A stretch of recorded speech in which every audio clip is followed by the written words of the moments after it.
नाम के दोस्त हो, मैं सिर्फ नाम का डॉक्टर नहीं हूँ. Guys, you might have to use this sentence very frequently. But do you know how to say this sentence in English?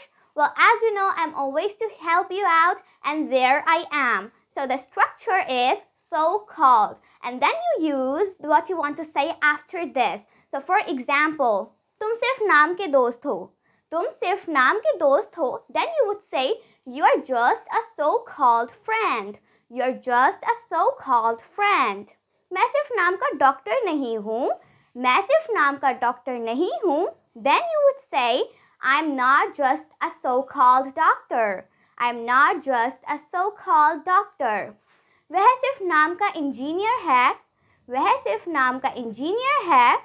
He is just a so-called engineer. He's just a so-called engineer. Well, you can use this because it is a really common structure nowadays. So start using this and sound more like a native speaker. And don't forget to follow me, and I'll meet you next time. Take care.